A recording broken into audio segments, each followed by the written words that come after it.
Halo semuanya, kembali lagi kita berjumpa. Pada video kali ini, saya akan kembali memaparkan materi tentang biostatistik terkait perhitungan distribusi nilai data.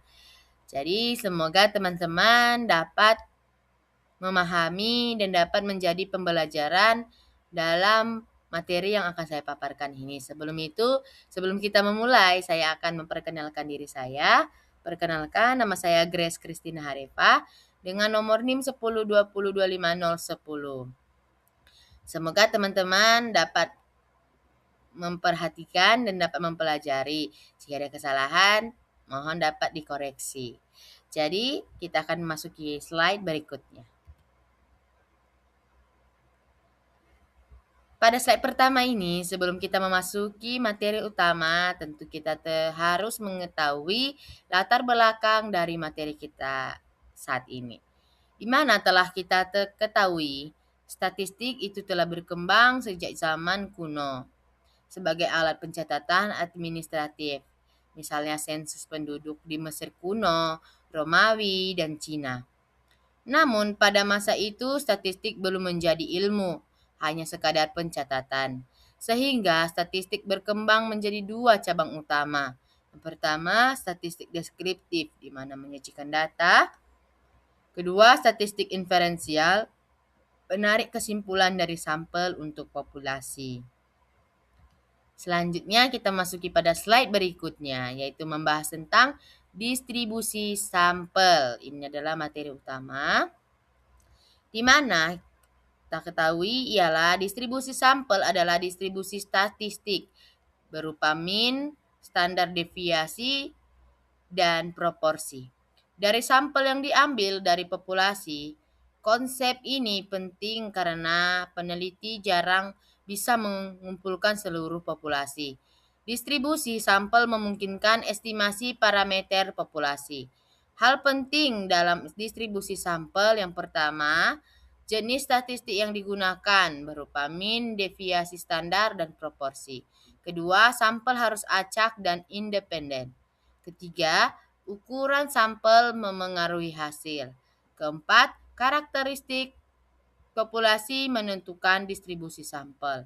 Konsep kuncinya yaitu teorema limit pusat atau semakin besar sampel, distribusi mean mendekati normal dan distribusi sampling dari mean dan proporsi.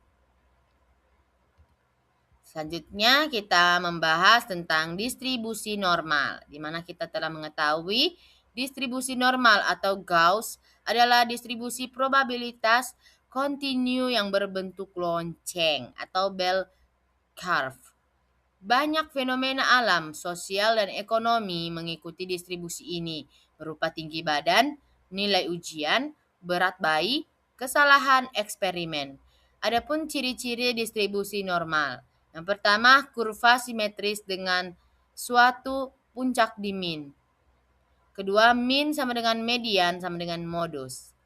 Ketiga, luas total di bawah kurva sama dengan 1. Dan adapun aturan empiris yang teman-teman dapat lihat di sini.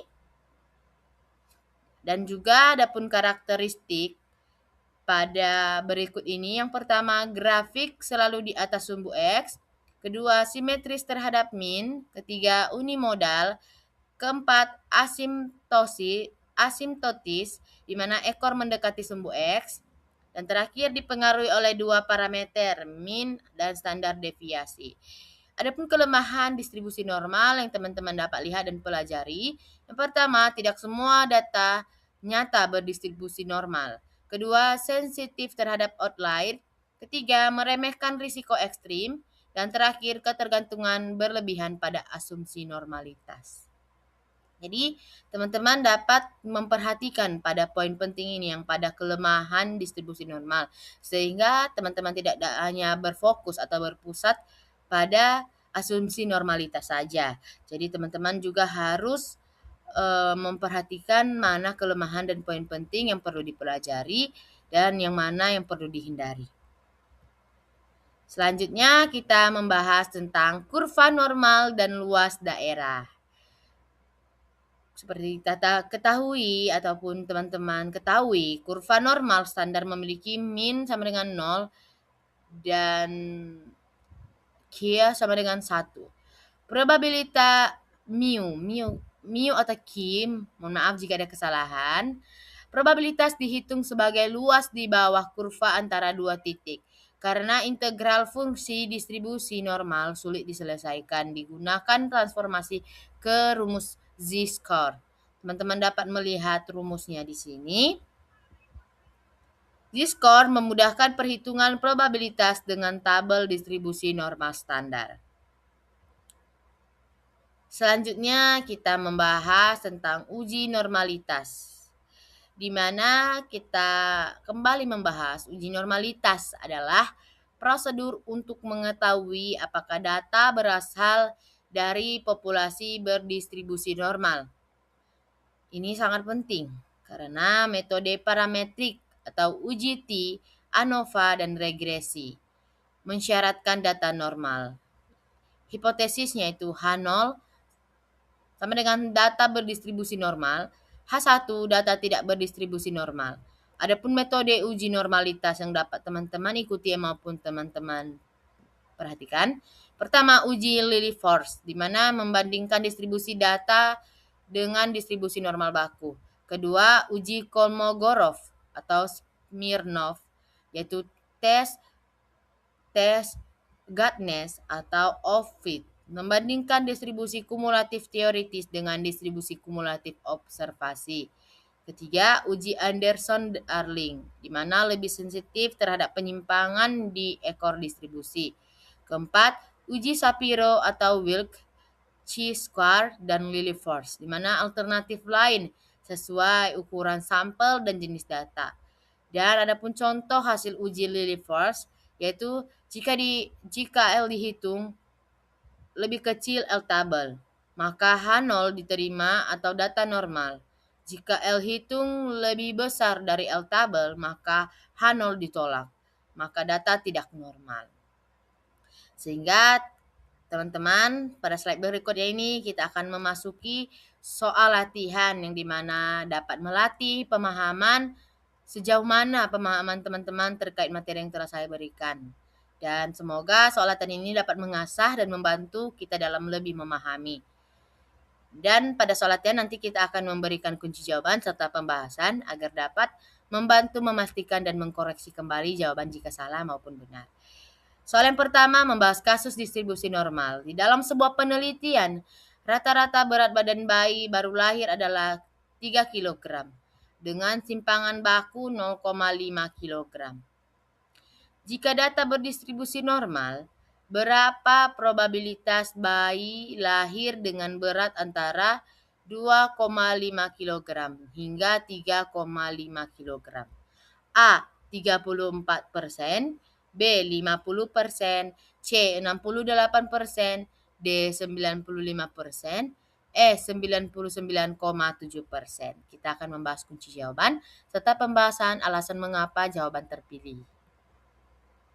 Kunci jawabannya adalah C, 68%. Pembahasannya, aturan empiris distribusi normal menyatakan bahwa 1 mu dari min mencakup sekitar 68% data, mana min sama dengan 3 kg dan 1 mu sama dengan 2,5 kg hingga 3,5 kg, sehingga peluang bayi lahir dengan berat antara 2,5 sampai 3,5 kg adalah 68%. Jadi kunci jawabannya adalah C, 68%. Selanjutnya kita masuk pada soal yang kedua, yaitu terkait kasus kurva normal. Seorang peneliti ingin mengetahui waktu tunggu pasien di poliklinik. Rata-rata waktu tunggu adalah 20 menit dengan simpangan baku 4 menit. Berapa probabilitas pasien menunggu lebih dari 28 menit? A. 2,5%, B. 5%, C. 10%, D. 15%, dan E. 20%. Kita akan membahas kunci jawaban serta pembahasan. Kunci jawabannya adalah A. 2,5%. Pembahasannya kita menggunakan rumus hitung z-score. Teman-teman dapat melihat rumus ataupun pengerjaan yang telah saya berikan di sini. Jadi dari tabel Z, peluang Z lebih besar dari 2 adalah sekitar 0,0228 atau 2,28%. Diinterpolasikan menjadi 2,5%. Artinya, hanya sekitar 2,5% pasien yang menunggu lebih dari 28 menit.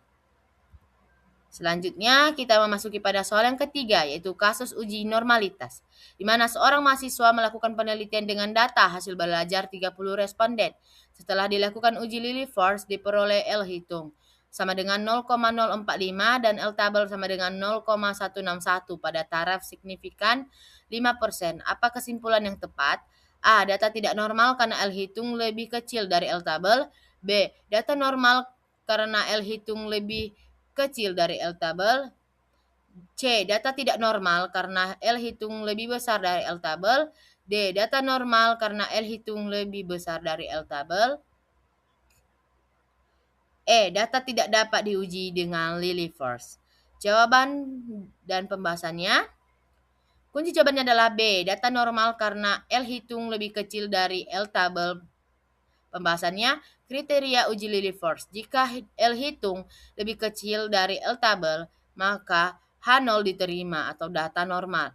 Jika L hitung lebih besar dari L tabel, maka H0 ditolak, maka data itu tidak normal. Karena L hitung sama dengan 0,045 lebih kecil L tabel atau 0,161, maka data berdistribusi normal. Soal yang terakhir adalah kasus distribusi normal standar. Nilai ujian mahasiswa berdistribusi normal dengan rata-rata 70 dan simpangan baku 10. Berapa probabilitas seorang mahasiswa mendapat nilai antara 60 dan 80?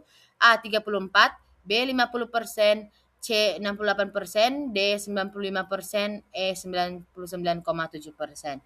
Kita akan membahas kunci jawaban serta pembahasannya. Kunci jawabannya adalah 68%. Pembahasannya, kita menggunakan rumus hitung z-score, di mana untuk X sama dengan 60, maka Z sama dengan 60 kurang 70 per 10 sama dengan min 1. Untuk X sama dengan 10, maka Z sama dengan 80 kurang 70 per 10 sama dengan plus 1. Sehingga interval 60 kurang 80 adalah 1 mu dari min. Aturan empiris yaitu mencakup 68% data.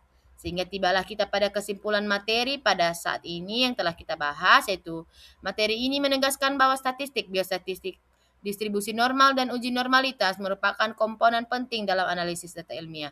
Khususnya di bidang kesehatan, statistik berkembang dari sekadar pencatatan administratif pada zaman kuno yang menjadi ilmu modern yang mendukung pengambilan keputusan berbasis data.